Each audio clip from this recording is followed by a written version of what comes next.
Welcome to Good Business Pays TV and podcast, available on YouTube and Spotify and other channels. You will know now that this is the podcast where we focus on payment of suppliers, and in particular, fast payment of suppliers, and interviewing people that know all about that, who understand why they do it and how they do it.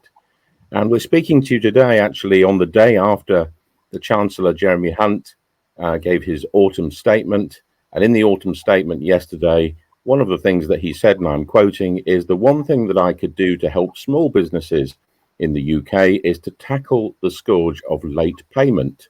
So you know that this is important to the government, it's important to the UK, and it's important to the company that we're talking to today.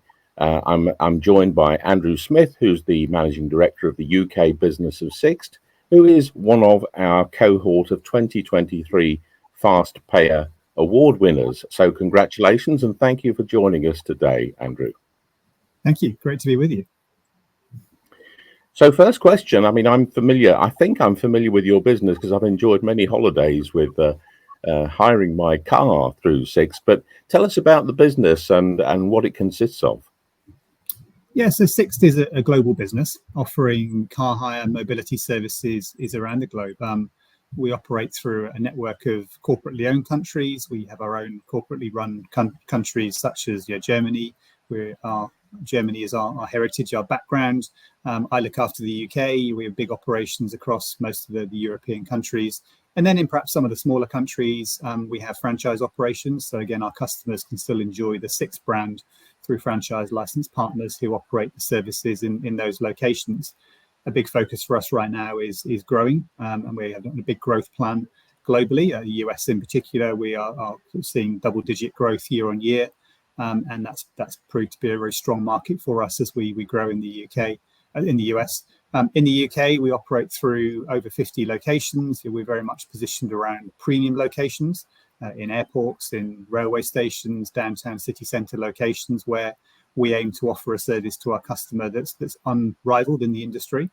We operate premium fleets, so working with some of the biggest brands on fleets as well to give our customer an unrivaled experience in terms of their mobility needs. And not only do we operate a car rental business that we're probably most known for, but we also have business around wider mobility. We have something called Sixt Ride, which is something that we do through collaboration with various partners, offering in effect a point-to-point taxi service to our customers. We offer Sixt Share in some markets, not the UK yet, but we offer Sixt Share where it actually gives access to the customer to shared vehicles for their sort of more minute-by-minute immediate needs to move around or to have mobility. And then we also operate something called Sixt Plus, which is our subscription service. And again, that's something we do operate in the UK, and that gives customers a chance to have a vehicle for a longer period of time. It could be for a work project for 2 or 3 months, or even 5 or 6 months, where a customer perhaps doesn't want to make the commitment to owning the vehicle or to taking a long-term lease for the vehicle. We offer a sort of a mid to longer term solution where the customer can have access to the vehicle of their choice for a longer period of time. So Sixt is a company where we're in a number of different areas beyond perhaps the car rental area that we're most familiar and most known for. Mm. And what's the business model or the ecosystem? Because clearly you're a very customer-focused business. I can tell that from the way that you've described the operation. But I'm assuming that your supply network and the employees and everything, all the parts that go into running this organization are important. What are the other backroom bits of Sixt that we don't see that are important to getting it right? Yeah, Sixt has traditionally had very strong relationships with our suppliers. So, for example, an obvious one is the automotive suppliers themselves. So we've had very traditional, strong partnerships with premium brands such as BMW, where we get preferential access to their fleet, and we then offer BMW fleet to our customers. In addition to that, we have to work with a lot of different suppliers because our operation is not just the work that our employees and our frontline teams do every day serving customers, but equally everything that happens in the background. So maintaining cars, making sure the cars are ready for their next rental, washing and cleaning cars. And all of these services we do through a combination of our own teams, but also third-party suppliers as well. They're an integral part of our network. And everything from the detailed registration of a vehicle through to how that vehicle is maintained and repaired in the event of damage, for example. Logistics, a lot of movement of vehicles where the demand is at its highest. So we're always moving vehicles around and all of these areas we're dependent on third-party suppliers. And that's really important as part of our ecosystem to make sure that we work with the right suppliers who can provide those services, so that when the customer arrives at one of our locations, they get the experience they'd expect and deserve. And it's a premium experience that meets their needs. So it's a full network of individual suppliers in addition to our own teams who provide those services for our customers. It sounds complicated. I'm sure that, how do you make that happen, though? That's a lot of moving parts in a lot of different places and a lot of individual relationships. How on earth do you make that all happen? It is complicated. It is a very complicated industry. I think people sort of sometimes think car rentals are very simple. You arrive at a location and your car's there ready for you. And in reality, there are a lot of moving parts and a lot of moving cars, for example, as well. And unfortunately, sometimes for us, our cars don't return to the place on the time or date expected, because our customers need to retain that vehicle for a little bit longer. And of course, if you expect to put the next customer in that vehicle, then that's not always possible. So we have to continually manage all of these different dynamics. And really, it's through the excellence and expertise of our teams, that our teams are experts at working that entire system. We've got a lot of experience in the team, a lot of very, very positive, enthusiastic members of staff who know how the system works, who can adjust and constantly course correct. But every day is different. Every day is a changing environment. And when there's things that sometimes are outside of your control, it could be something. We had some issues this summer, of course, with the air traffic control issues in the UK. So of course that created quite a few different patterns to our demand. We've had quite a few challenges in recent years with some of the automotive manufacturers around their ability to supply vehicles on time. We have to continually course correct and adjust, and both individually through our own teams and also working with our suppliers, find plan Bs and contingencies. So part of my role, part of our role, is constantly adjusting and constantly course correcting to get to the best possible outcome, again with the customer at the heart of it, and make sure we provide what the customer needs and as and when they need it. So it's a complicated series of many moving parts, but that's also what makes it fun and exciting for the team.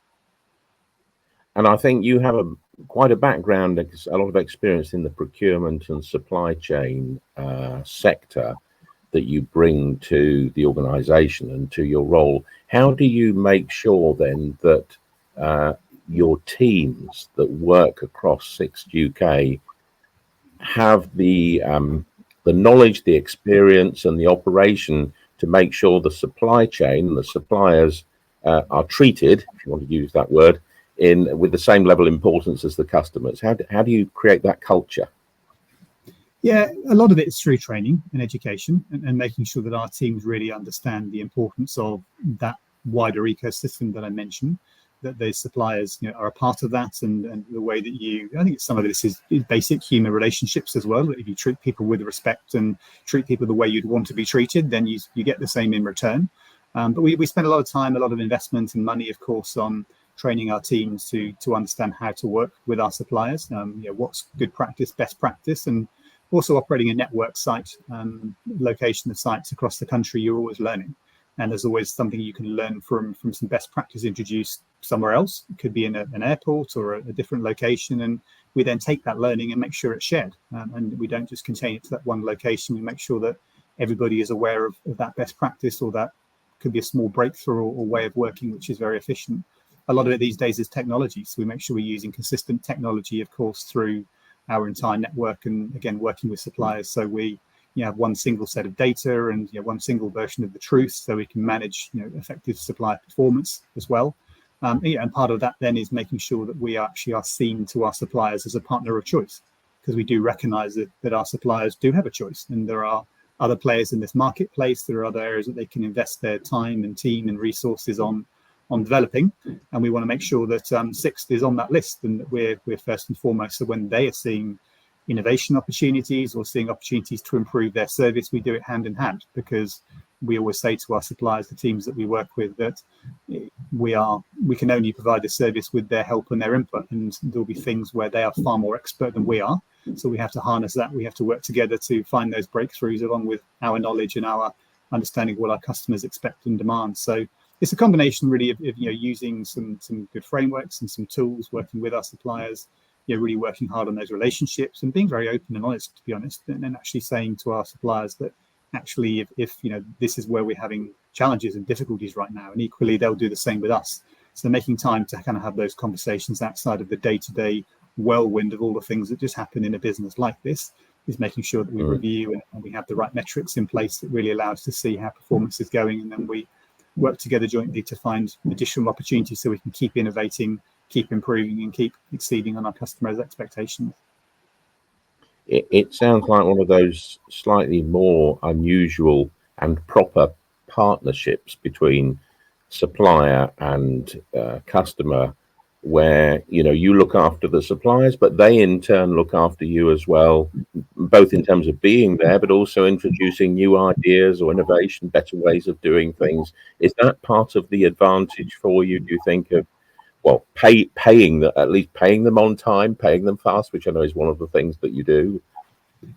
It is. I think we try to do a number of things with our suppliers, and I think also the fact that as a company we're growing, we're developing always helps, because I think our suppliers also see a path towards future revenues and income for themselves, and job security for their teams and development opportunities. So that certainly helps. But again, I think it's around treating suppliers with respect, and that's where the fast payment piece comes in. And I also noted what the Chancellor said in the budget speech yesterday, that fast payment is essential. And as you mentioned, a lot of my background is in procurement and supply chain roles. And when you're working particularly with smaller suppliers or suppliers, in our case, we work with a lot of suppliers who are quite labour intensive. For example, if the teams who are washing and cleaning our cars at our airport locations or downtown locations, they need to use a lot of staff to move the cars, to wash the cars, to prepare the cars so they're ready for our next customer. And with staffing in particular, you don't get long lead times in terms of when the staff member needs to be paid. It could be paid weekly. Some cases they're paid monthly, but many are weekly. So for that supplier, if you're then delaying payment for 60 or 90 days or 120 days, as some I read in some of the procurement magazines and material, that's a huge cash flow impact for that supplier, for their organisation, because they've got to sit on the cash. They've paid their employee up front because the employee understandably needs to be remunerated fairly quickly for their labour. If they're receiving that payment sometime later, then that's going to be a real issue for them and potentially could threaten their viability as an organisation. So we work to make sure our suppliers are paid promptly, on time, even slightly ahead of schedule where we can, because again, we recognise that's something that gives us a competitive advantage, and that will then maybe be seen as a customer of choice. And if there's a case of actually which customer am I investing in if I'm that supplier, which customer am I devoting my most precious resources onto, the ones I really want to work with for future growth that we're seeing in Sixt, then we'll be seen very highly on that list. So we think it's a competitive advantage for us as well to treat the suppliers well, to be fair, and to pay on time. That's something that we think is something that we can use as an advantage. It also seems that maybe goes to the training, is that understanding what your supplier's world is and how they how they provide that service to you is important. You clearly understand in that car washing example that you've given the pressures that business owner will be under to provide the service to you, and making sure your teams are all aware of those pressures. It's not just about being paid fast for the sake of it or being nice. There's a business reason for it. Yeah, no, absolutely right. And I think again that enables a different level of relationship, a different level of conversation, and the innovations that suppliers can then bring to the table, they're more prepared to do so because they recognize this is a two-way street, and it's not just big customer and supplier relationship, traditional sort of parent and child, I tell you what to do and you do it. It's actually they can bring a lot to the table, and I think we've gone beyond those days. I think the whole supply chain world has moved beyond those days, that the companies who are doing this really well now do things in partnership and work together to find those breakthroughs, those innovations, and each one at a time. Our business is a collection of so many parts, as we talked about earlier, that you don't tend to see big breakthroughs of a 10 or 20% improvement in performance, but you do find lots of 0.5% here and there. And you put those 0.5% or you put that percent together, it's about the marginal gains example that gets talked about quite a lot in sport. You put all those percentage points together, then together they can actually be quite impressive and quite collectively impactful on your performance as a business. So again, all of these individual pieces, which could be something really small, and sometimes it could be a suggestion from their members of staff or their teams of why do you do this in this way? Why do you have this particular handover of a vehicle? Or couldn't we make it faster by using this different entrance or exit point to the location? all of these things together can collectively make quite a big difference. So again, that's where we think those partnerships come in, and the innovation, the ideas, the collective thoughts we get from the suppliers and their teams, their staff as well, can be very powerful in our future business model for success. It's a great example, actually, of not just a CSR reason for doing this, but a business reason for doing it. And you'll probably be surprised, or you may not, that still only, I think when Sixt first was awarded a Fast Payer Award, which was when we started them in 2021, only 5% of the companies that report qualified for that. Today, we're getting more winners, which is great. But it's still only 8% of companies that qualify for a Fast Payer Award. So you are in the minority, and 25% of companies that should be reporting aren't bothering at all, which is a statutory duty. And we can only imagine that they're not bothering to report. They're probably not paying very fast and not bothering. We don't know what's happening. So I think, great brownie points for you all, actually, not only for winning it, but also being able to express that business reason in very clear and simple terms as to why it kind of makes sense. Because the more people tell those stories, the more people will understand it's not just about CSR. There's a very good business reason. I do want to ask you about payment culture, because we actually believe at Good Business Pays that there's something in the culture of an organization that decides to do this. Because you put lots of technology and process and what have you, but ultimately, it's like getting work done on your house. You decide when to pay the builder, and you decide when to pay your suppliers. Is Sixt a family business at heart? We're about 60% owned by the Sixt family, and about 40% is publicly listed. So I think that family ownership also probably is part of our DNA. And I think it's very relevant to the examples you just mentioned, because I think the way that, it is a family business, and I come from actually a family business background as well, and have been on the other side of the camp, being a small supplier, providing services to bigger organizations. I think in that example, the customers who are the ones that you want to work with, and again, their behavior dictates what you do. And I've been in that situation where you decide how you invest your sometimes precious resources, and which customers you provide, the very core basic service to, and which customers maybe you go the extra mile for. And I think Sixt as a company with our family background and heritage, again, this is part of our DNA that we do expect to. We choose very carefully. We make sure we're working with the right partners, because we don't want to work with suppliers who don't adhere to our brand values, because our suppliers do have a very direct impact on the experience our customer receives when they rent with us. But we make sure we select our suppliers very carefully and then work with them to develop that relationship. And I do think maybe our family heritage and background in the Sixt family that sort of really grew the business from what it was to what it is now is something that really sort of sits as part of our sort of culture within the organization. And we make sure that gets spread, and those values are shared by new starters and people who join our business, so that they adhere to the same standards. And I think that's probably something that is realized and accepted by the suppliers as well. And they see that difference in working with us that perhaps is a little different from global companies who perhaps have a very different set of ethics or policies around supplier payments. So I do think that's something that probably does really help us. Yeah. And at your board level is payment, which obviously is the bit that we talk about, payment performance of suppliers. Is that something the board takes an interest in? Is it at all a KPI, or is it just something that happens? It is a KPI. It's something that gets measured, and we do report on our payment terms, and there are various requirements we have legally that we have to report on this anyway, which also helps. But I know our board do discuss this on a regular basis, and that we do have strategies in place that help us manage our own cash flow, but equally make sure that we are paying suppliers in a prompt and timely manner. So no, it is something which has got visibility throughout the organisation. But also, I'm relatively new to Sixt. I've been here about 5 months, but it's also something which I think, again, is such part of our DNA that it isn't sort of something which is perceived as a problem in the organisation. It just kind of happens.